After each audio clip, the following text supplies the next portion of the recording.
Hey, welcome. I'm Tom Neiman, and you're watching Paint and Draw with Tom. So lately I've been getting a lot of questions about how I go about setting up for a plein air painting session while on a hike. That is one of my favorite things to do from a creative standpoint, and it took me a while to figure out my practice. And thankfully, it's become second nature. It's very easy to do. One of the key things that plays into my ability to consistently go on hikes and paint on plein air is the way I've set up my studio and how I store my equipment. So I have a modular setup where amongst the three mediums that I tend to work in, oil paints, pastel, and watercolor, and also some other water-soluble paints like casein, I have three separate small kits that I have ready-made and ready to go for those opportunities when they arise where I can get out and paint. And these little kits will look something like this. I have a small nylon drawstring bag that'll have most, if not all, of the equipment and gear and paint supplies that I'll need in order to paint on that session. And I have kits like this set up for all the mediums that I work within. And then I could use these small little go bags, if you will, and I can, for longer trips, or if I wish to work in bigger formats, or if I know I'm going to be out for a while in the forest or on the hiking trail, I can take my big pack, which will give me the opportunity to prepare for all the variables that might pop up on a longer trip. So what I'm going to do is I'm going to share with you how I set up for one of the easiest, simple, and most convenient ways to get out on the trail and paint. And that's to paint on plein air using watercolor. So it just so happens, earlier today, I went out and I painted on plein air at a scenic overlook here in the Pocono Mountains. So all I took was my little kit. I drove to the location where I was going to paint, and I walked for a very short distance and set up and painted. So I'm going to go in reverse order to show you what I have in my little go bag for my watercolor kit here in my nylon drawstring bag. You need a cup. That'll hold your water. You need a water source. Sometimes when you're out in nature, you may have access to a spring or other water sources, and you might not need that, but it's always a good idea to bring one along. I always have old shopping bags. These are a great way to collect any garbage that you might otherwise accidentally leave behind. It makes it very easy to clean up any messes that might come about as well. In addition to that, you could use any sort of watercolor paper that will work well with watercolor. You might fasten it using a little bit of painter's tape to a drawing board. But my favorite way to paint with watercolors out in the field is to use a watercolor journal. So here I have this 7.5 inch by 7.5 inch watercolor journal, which is produced by Stillman and Byrne. And there's nice white cold pressed paper that is part of this. I believe there's about 50 or 60 pages, I haven't counted. And you can paint in a very flexible manner. You can see in this newer journal, I'm tending to go with the panoramic landscape format here, opening up my journal and painting on both sides. But if you preferred, in this case, a square format, you could do that as well. So this is a very convenient way to track your progress with your watercolor painting practice. It's also a great way to track the seasons. It doesn't need to be relegated to field work. You could do interior and still life paintings as well in watercolor like I did here. And it's just a very convenient, easy way to do this. In addition to that, it stores away nice and easily. So I have several journals that I've started in recent years set aside on my desk, and I could always refer back to them. Now, beyond that, you will need some brushes and pens and pencils. One of the nice things about painting in watercolor is once the paint dries, a watercolor journal like this could actually turn into a multimedia practice as well. So if I wanted to emphasize any areas or build in details that I couldn't necessarily easily create or suggest with my watercolor paints, I could always draw them in pen and ink or in pencil and graphite or what have you.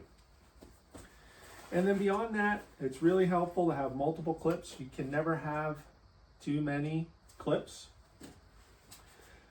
I usually, like for today's painting, I had 2 brushes and I only used one. I use this little synthetic brush, which allows me a lot of flexibility with regards to my mark making.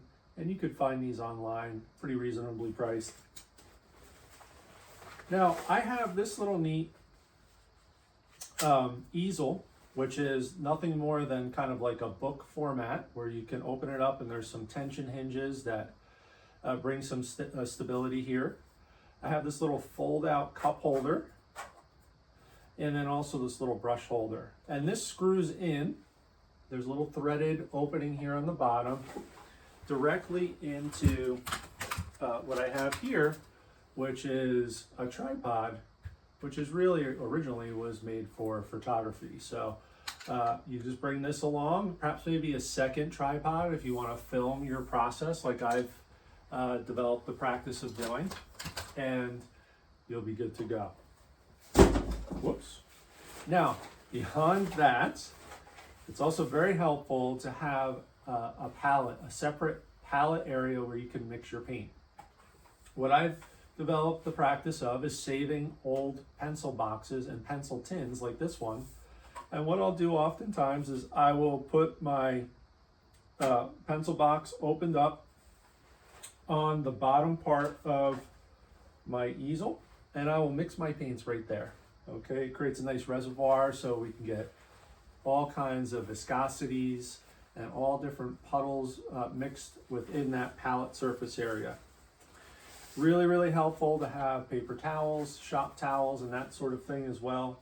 When I'm out in the field, I tend not to use masking fluid, but it can always help to have that if you want to protect those white areas on your watercolor surface. And then finally, just a few additional things. What I tend to do, I really enjoy watercolor paints that are in tubes, but lately I've been using my Schminky portable watercolor palette box. And I'll just lay this right on top of my easel. It's a little difficult to open. That would be my only concern with this. But what you'll find is you have these little compartments that include the 8 different colors that came with this particular setup. And you also have the ability to use this as a handheld palette box where you can mix your colors while you go as well. So it creates like another surface area that you can mix paints on, which is really, really helpful and convenient. This also includes a little reservoir, so you can fill that up with water, so you have an extra water source just in case. And then you're with all of that, you're all set with regards to the gear that you'll need, and you're good to go. Now, I want to give you some additional resources which could be really, really helpful. Really, there's 3 resources I'm going to share with you. What really helped me kind of bridge the gap between where I was and where I am now with my painting practice and my comfort level with painting on the hiking trail was this resource here. It's called Watercolor Painting on the Trail. It's called A Hiking Artist's Handbook, and it's written by Judith Campbell, who is somebody who has spent a lot of time on the hiking trail painting. It's just chock filled with insights into watercolor painting, creativity, but also specifically hiking and painting on plein air. So I have, and I'll put it in my show notes, I'll link to it directly. I have a 10-minute book summary that's available, which covers all the details associated with this book that I drew from it. And I have a lot of notes and a lot of dog ears and, or dog-eared pages, that is, and also a lot of tabs that I put in here. So there's a lot of insights that I glean, but I compress it and distill it into that little 10-minute summary for you. So you can check that out. In addition to that, I have written my own book, self-published. It's available on Kindle and on Amazon. It's called The Field Guide to Outdoor Painting in the Pocono Mountains. This is just a 72-page book, so it's not a real thick book by any stretch of the imagination. And I focus on the approach toward painting on plein air in the Pocono Mountain region where I live and where I spent most of my time painting, almost nearly every day. But relevant to this conversation, there's page 15 where I cover in chapter 4 tools and gear checklist for plein air painting in the Pocono Mountains. And I actually break it down in a couple of sections. First, the core gear that you'll need no matter what media you're working in. And then I also provide specific details illustrating some of the differences between what you'll need in the field if you're painting on plein air using oil paints, pastel, or water-soluble paints like watercolor. I have it listed out here very concisely. You can see for watercolors, in addition to the core gear that I add, there are 4 or 5 additional things that I reference, which many of which, or most of which, I just spotlighted for you, were in my little go bag. And then also on page 55, in the back after the appendix, I have a section that I've entitled Additional Resources, and I include a full checklist, again, broken down by preferred medium, oil painting, pastel, and watercolor. And you could actually make copies of this or and use this to help make sure that you don't leave the house without the gear that you need in order to have a good time painting on the trail. Finally, I'll add, I've made the plein air checklist available in a printer-friendly format on my website. All I ask is that you provide me your email address and I will send you for free a printer-friendly PDF of my comprehensive plein air painting checklist. So there you have it. That's how I prepare for getting out into the field. And there are just a few more things that I bring along with me, one of which is probably the most important, and that's my mindset. So my mindset when I go out into the field is that I want to have an enjoyable experience. I want to focus on that principally. So I'm always trying to make sure that I'm going to a location that I'm excited about painting at, a location that I'm excited about hiking at and exploring. In addition to that, as part of the overall mindset, I don't necessarily want to focus on making a good painting, although there are some habits that you can build that'll increase your chances of actually having good outcomes with your painting sessions. And there are a number of painters that produce content like this on YouTube that are far more qualified to teach such things. But one example is some of the concepts that Ian Roberts shares on his channel, where he talks about composition and the importance of simplifying. And I think I heard him say something like, you want to focus on your design, the big shapes within the scene that you're painting, and just suggest the details. And that's a great way to approach painting so you don't get lost trying to render very carefully and meticulously all the details when you're out in the field, because that's when you can get into trouble. You have to remember, you only have 20 minutes to an hour and a half in most cases when you're painting on plein air before the light changes so significantly that you are almost going to be painting a completely different scene if you go beyond that threshold. So that's it. Appreciate you listening in. Hopefully you found this helpful. If you check through my channel, you'll find that there are several playlists that will help you further understand how I set up and execute on these hike and paint adventures. I would encourage you to check out the hike and paint playlist on my channel.